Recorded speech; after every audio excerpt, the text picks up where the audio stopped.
If you want to sleep better, there are 5 key foods you need to know about. Trust me, this is the kind of information you'll want to revisit time and time again.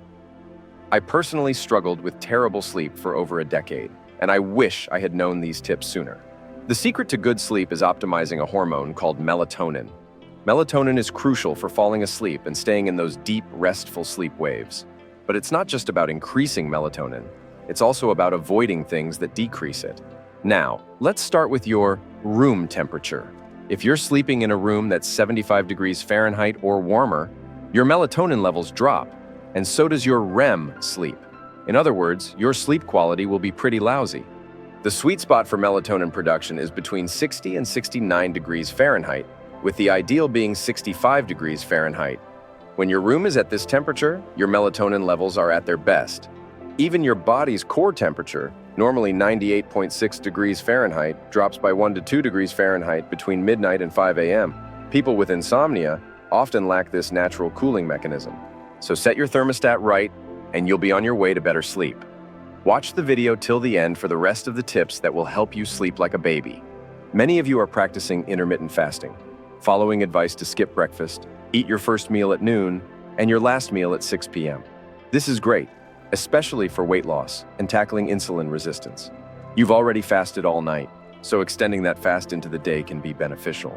However, after doing this for 6 months to a year and improving your insulin resistance, it might be worth trying something new. Consider having your first meal in the morning and your second meal at lunch, skipping dinner altogether. Eating a big meal right before bed can really mess with your sleep quality. Lately, I've been eating my 2 meals earlier in the day, and it's working wonders. It not only helps with sleep, but also boosts energy during the day instead of at night. Why have a big meal in the evening when you're going to sleep afterward? Give this a try and see how it impacts your sleep and energy levels. Okay, now let's talk about blue light. Blue light is part of the light spectrum, and it's the one you want to avoid in the evening. Why? Because it messes with melatonin, the hormone that helps you sleep. The worst culprit is scrolling through social media on your phone before bed. The blue light from your phone is much more intense than the blue light from your TV. Watching TV at night is okay, but try turning off other lights around the TV to keep the room dark. If you have to use your phone, consider wearing blue light filtering glasses.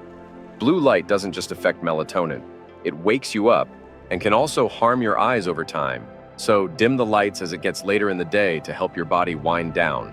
Another tip to boost melatonin naturally is getting some sunshine during the day. Sunlight helps your body produce vitamin D, which can indirectly improve melatonin levels and regulate your sleep cycles.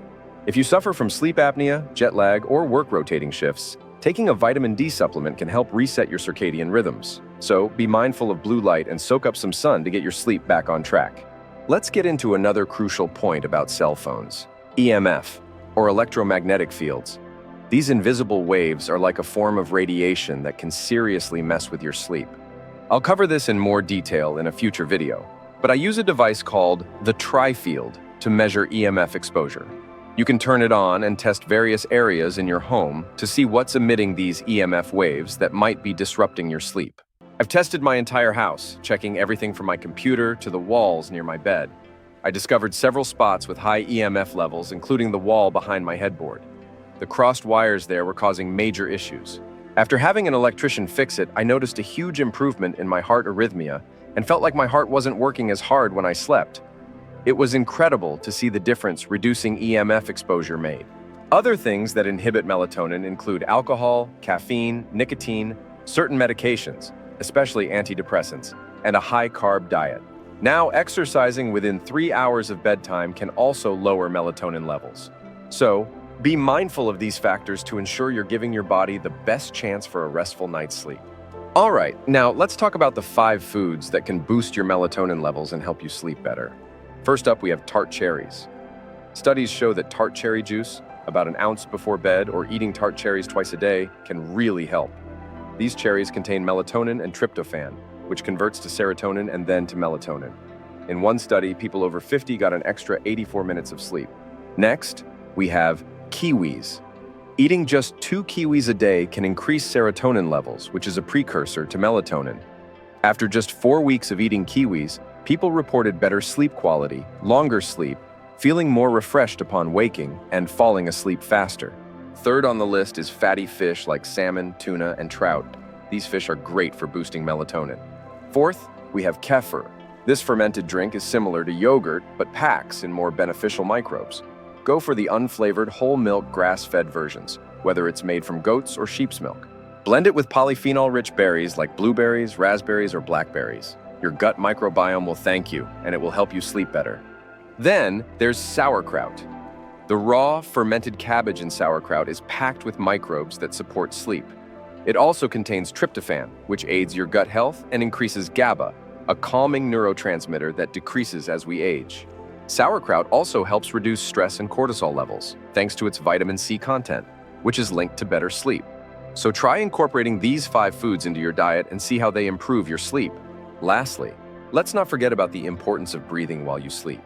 Breathe in slowly and exhale slowly through your nose. This simple focus on breathing can help pull you out of a stressed state and promote relaxation. I have some great videos that dive deeper into this topic, and they might be just what you need right now. I'll link one up here for you to check out. Give it a watch and see how it can help you sleep better.